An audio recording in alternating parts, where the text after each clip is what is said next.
Dr. Peter Cadieux is not the first time we've met. Often at events like this, Peter's research in the medical area, in particular here, he's going to tell us about the relationship between his research, antibiotics, and how we can improve the reaction of antibiotics to infections in different parts of the body. Dr. Peter, big round of applause.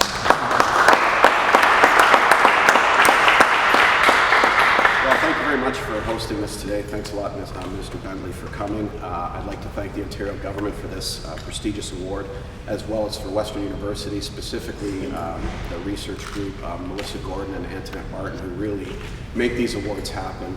And for the Loss and Health Research Institute is going to be putting in matching funds, and that's where my lab is located. I'm a Western University boy through and through. I did all my undergraduate, graduate work here. So I'm kind of the guy that's never left, so maybe sooner or later, if you stay here long enough, they have to give you funding.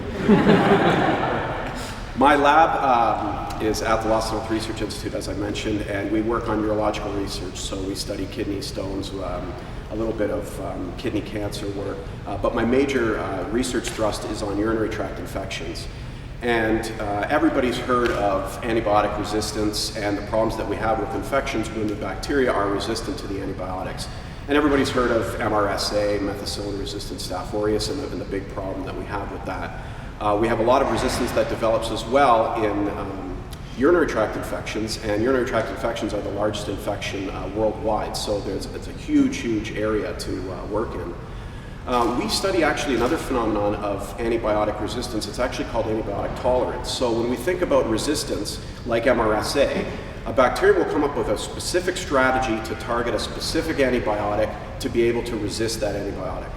What we work on is called antibiotic tolerance, and it's more of a general stress phenomenon that bacteria undergo on more of a global scale whenever they see any kind of change in temperature, pH, whether the antibiotic's present that's trying to kill them. When they notice low levels of a change that may be detrimental to them, they shut down. They go metabolically dormant. They grab onto surfaces more strongly so that they're kind of waiting out that particular problem. And we see this problem in urinary tract infections, where if you're giving people low doses of an antibiotic to prevent infections, such as it's called prophylaxis, or if people have a device in place, a urological device that has bacteria adherent to it, when they get exposed to the antibiotics, they basically undergo this metabolic change and they become resistant. And when you put in then the levels that should be killing them and helping the patient clear the infection, the bacteria resist them and are able to tolerate them.